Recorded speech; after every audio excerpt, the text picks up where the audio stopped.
Olá, amigos do canal Academia Olímpia. Hoje, o programa de hoje aqui, no caso, é para convidá-los para uma reflexão, né? Então vamos fazer algumas trocas de informação. Muita gente faz o famoso estudo bíblico, né? Aqui na casa da minha sogra, uma vez por semana rola um, também as pessoas sempre se encontram para debater os assuntos bíblicos, né? Descobrir os questionamentos e tal, no intuito sempre de avançar em relação à questão ideológica, espiritual, digamos assim, né? Quando trata-se das coisas do espírito, independente de qual religião que a segue. O que acontece? Geralmente, o que nos conduz através de um caminho são as escrituras deixadas, né? Que em algum ponto, dependendo de em qual religião, de qual situação espiritual o indivíduo é criado, existe sempre um norteador, né? No caso, católicos e evangélicos são a Bíblia. O povo oriental lá tem os Vedas, né? Tem Alcorão, tem Torá e por aí afora, né? Então, várias diferenças existem de uns livros para outros, né? E muitas coisas também são histórias parecidas com nomes de personagens diferentes. Então, o que eu vejo no estudo bíblico que as pessoas estão fazendo, né? Eu acho que é muito proveitoso no sentido de avançar, mas aonde que eu vejo um pequeno problema? É onde as pessoas passam às vezes uma vida inteira, sabe, se debruçando sobre as questões que estão escritas ali, e às vezes isso pode levar a um debate circulatório. O que eu digo com um debate circular? É quando as questões dão margem à interpretação, e por mais que tu debata aquela questão, não chega ao resultado final, fica de acordo com a interpretação de um, com a interpretação de outros, né? Então, eu acho que em vez de ficar quebrando a cabeça em algumas questões específicas, muitas delas se resolvem e a gente consegue realmente avançar quando a gente começa a estudar a Bíblia de outra forma, né? Por exemplo, em vez de só tentar decifrar o conteúdo da Bíblia, muito ajudaria se nós entendêssemos quem escreveu a Bíblia, por que escreveu a Bíblia e que em circunstâncias essa Bíblia foi escrita. Ok? Então acho que aí é onde vai dar um bom embasamento, né? Para a gente começar a entender esse negócio todo. Porque o objetivo da gente é só encontrar a verdade, né? Então vamos adiante. Muitos que estudam profundamente a Bíblia, né, os que realmente estudam a Bíblia e que procuram uma certa lógica, eles sabem, eles não se ofendem quando a gente diz que existem erros na Bíblia, porque eles próprios constataram, né? Por exemplo, um erro clássico da Bíblia, logo no Gênesis, quando a gente começa a ler a leitura da criação, né? De como surgiu o mundo, coisa e tal ali, e ali já fala que Adão e Eva tiveram os filhos Caim e Abel, né? Onde Caim mata o Abel, e logo depois ele é expulso e lá coisa e tal, só que daí ele casa com uma moça de uma outra tribo. Ali é a primeira grande contradição bíblica, porque acabou de mencionar que Adão e Eva foram os primeiros criados por Deus.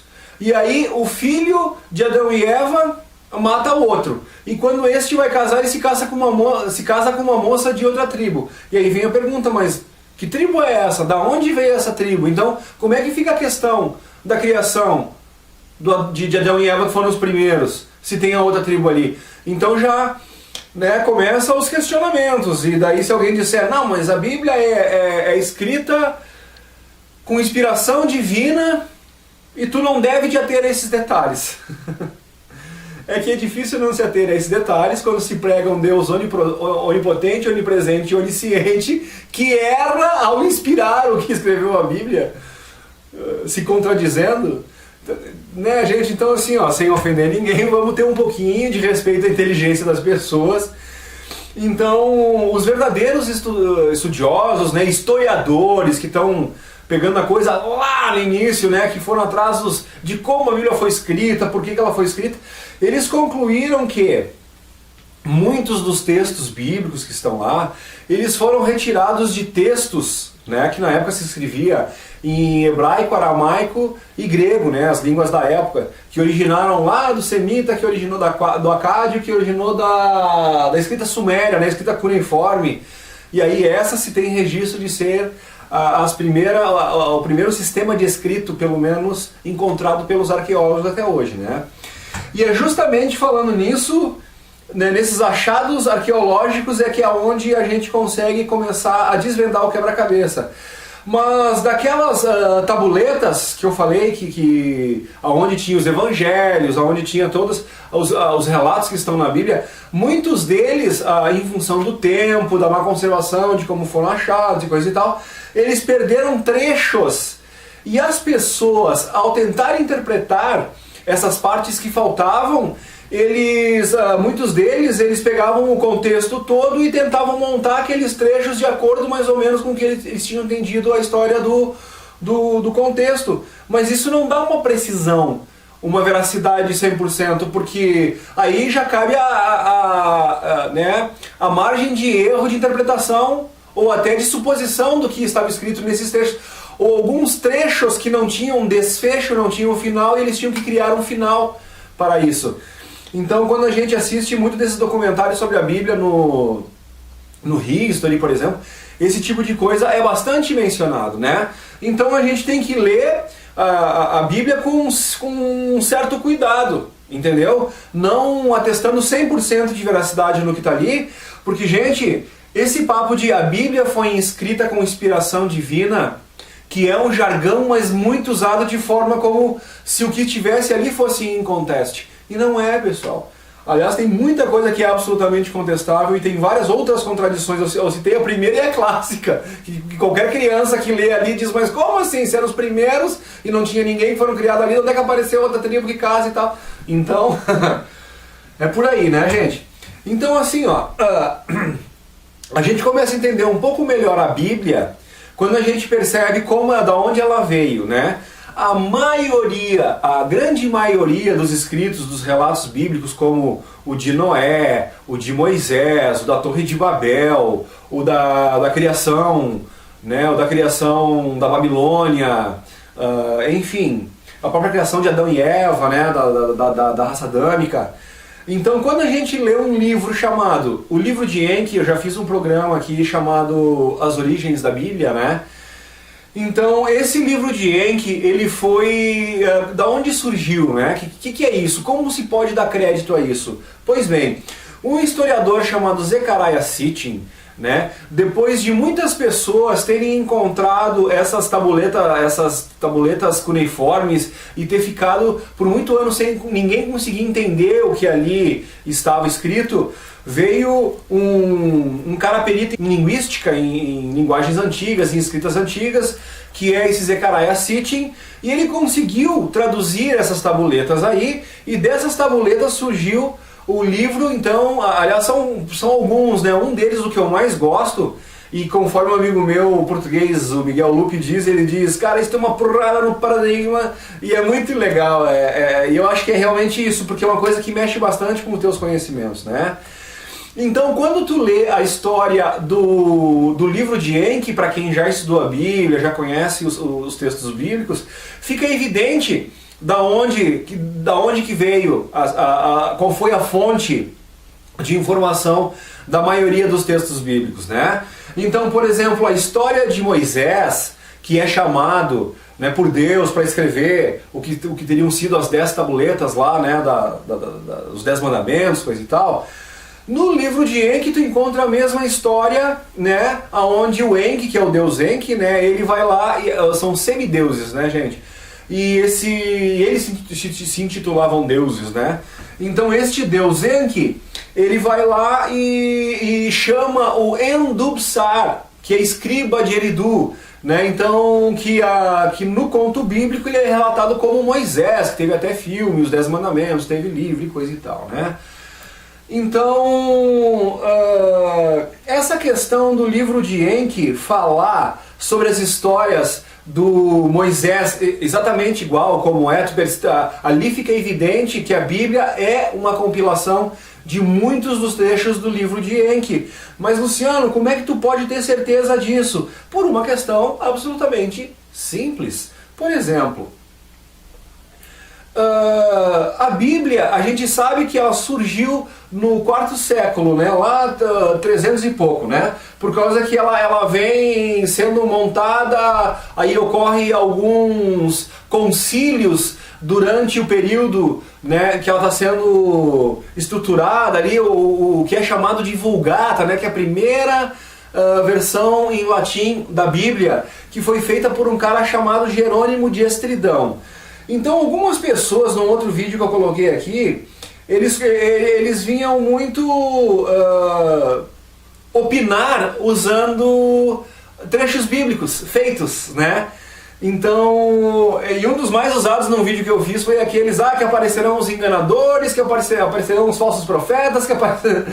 E tá, ok, já superei essa fase. Mas, então, o que acontece é que geralmente essas pessoas, elas se apegam demais ao conteúdo que está ali na Bíblia.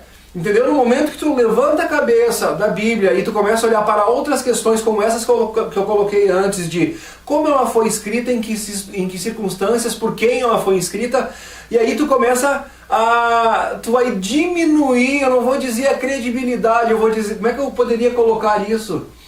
A gente aprende a ter um pouco mais cuidado e não ver com tanta veracidade, com tanta... Né, de tu olhar ali e dizer, não, isso é um fato absoluto, é porque é a inspiração divina. Não, gente, tá cheio de erro ali, cheio de contradição, entendeu? Teve muito atravessador no meio do caminho, né? E coisas importantíssimas foram deixadas de fora da Bíblia nos concílios, né? Através dos concílios, os textos que foram considerados apócrifos. E daí, olha que interessante, eles constituem a Bíblia, eles deixam alguns livros como o livro de Enoque, como o livro dos Gnósticos, como o livro dos Essênios, esses todos viram livros apócrifos, só que eles não explicam por que são apócrifos. Eles dizem que aquele conteúdo que está ali não condiz com aquilo que eles querem que seja passado como realidade, então as pessoas, ninguém foi se informar sobre o que estava nos livros apócrifos. A verdade ficou sendo, a pseudo-verdade ficou determinada como se fosse aquilo que estivesse dentro do cânon bíblico. E é aí aonde a porca torce o rabo, como dizia meu velho e bondoso falecido pai. Ok? Então assim, vamos começar a fazer alguns comparativos entre Bíblia e entre o livro de Enki. Mas antes eu só quero colocar mais um pouquinho, para quem não sabe, e só para eliminar de vez essa questão, para as pessoas pararem de usar esse jargão, porque quando uma pessoa vem dizer, a Bíblia foi feita com inspiração divina, e tu está conversando com alguém que estudou um pouco, amigo, você vai passar vergonha. Você vai passar como alguém que, como quem diz, eu estou aqui na quinta, sexta série, e o cara está no pré ainda e vem querer falar comigo. Entende? Não é para ofender ninguém. Eu acho que são só níveis de conhecimentos proporcionados de acordo com o nível de informação que cada um absorve. No momento que tu fica restrito à informação, tu vai ter um ponto de vista, não é culpa tua. Sabe por quê? Porque todo um sistema, sempre, através dos nossos pais, avós, tataravós, coisa e tal, o sistema sempre impôs, né, a nós acreditarmos isso de que é verdade. E essa imposição foi tão forte que queimavam pessoas, gente, nas fogueiras da Inquisição. Eram caçados os hereges, né? O que é um herege? Né? A gente cresce achando, pelo jeito que é colocado ali, que os hereges que são mencionados na Bíblia, são gente do demônio. E não, são pessoas que pensam diferente. Então quem é que estreou essa coisa da fogueira? Né? Quem foi o primeiro cara a ser queimado na fogueira? Bruno Giordano. Bruno Giordano, e por quê? Porque ele falou que não era o Sol que girava em torno da Terra, era a Terra que girava em torno do Sol. Queimado vivo. Queimado vivo. Primeiro cidadão queimado pela Inquisição Romana, né? Império Romano naquela época lá. Terrível, né, pessoal? Então, outros vendo isso, né, que já sabiam, já tinham tido essa percepção ali, eles simplesmente ficaram quietos. Né? E não, se eu vou lá, eu percebo uma coisa que é diferente. De que todo mundo acha que o Sol gira em torno da Terra. Ao contrário, e mencionam isso, meu Deus, queimando a fogueira.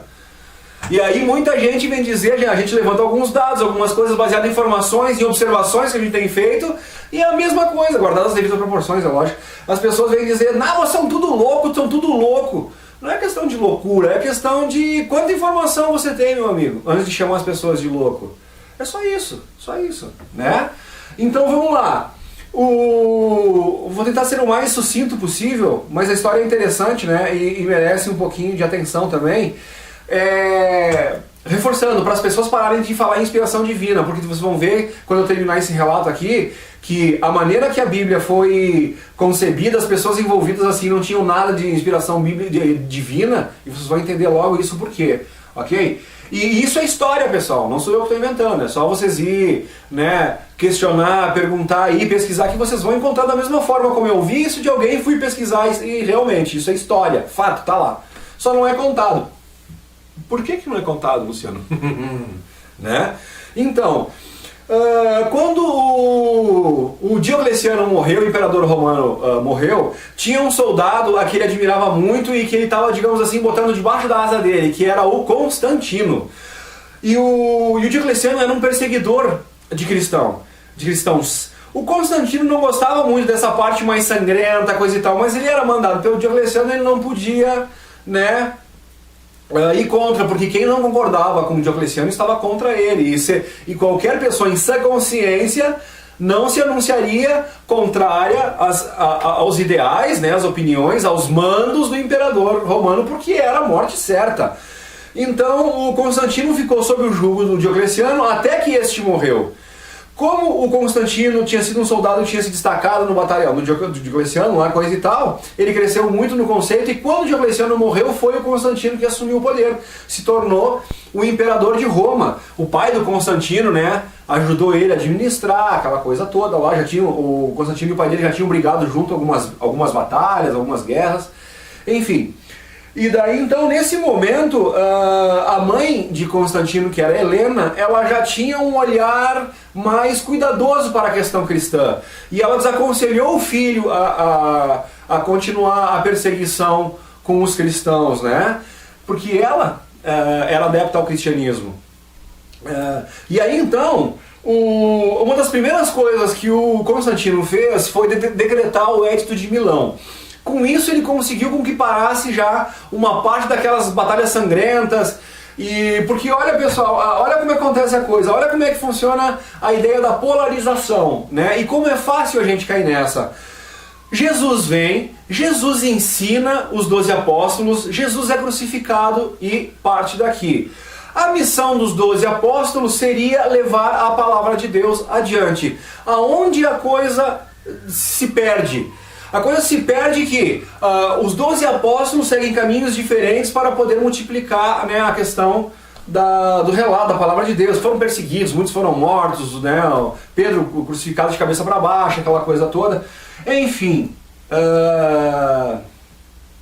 o que acontece é que 4 séculos depois da morte no 4º século depois da morte de Cristo, já estava uma confusão generalizada. Mesmo dos seguidores do cristianismo, por exemplo, alguns só davam valor àquelas 23 epístolas de Paulo, que eram os paulicionistas, não aceitavam os evangelhos de Lucas, de Marcos, e a mesma coisa acontecia com os outros. Cada um, o que tinha aprendido com Lucas, achava que só os ensinamentos dele eram válidos. Os que aprendiam com Paulo, da mesma forma.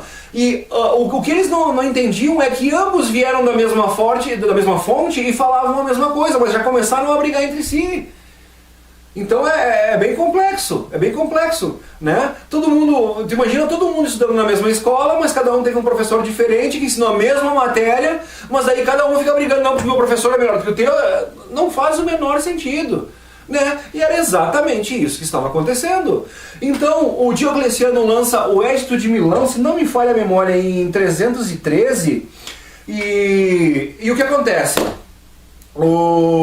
Esse Edito de Milão já termina com a caça às pessoas por causa de seus credos. Ou seja, cada um ali já pôde começar a acreditar no que quisesse sem correr o risco de ser morto por causa disso. Então o Edito de Milão, de certa forma, já foi um avanço para terminar com aquela sangria, né? Nesse momento, o Constantino, né, aconselhado pela sua mãe, coisa e tal, ele acaba fundando a Igreja Apostólica, Católica Apostólica Romana. E por que eu digo apostólica, né? É porque é justamente segundo os relatos dos apóstolos. Então ele nem é baseado diretamente nas palavras de Jesus.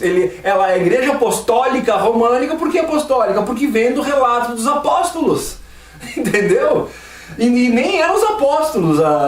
Dizem que não sei de qual deles que escreveu muitas coisas de próprio punho. Muitas coisas que vieram foram escritos pelos seguidores dos apóstolos. E aí começam as confusões todas, né?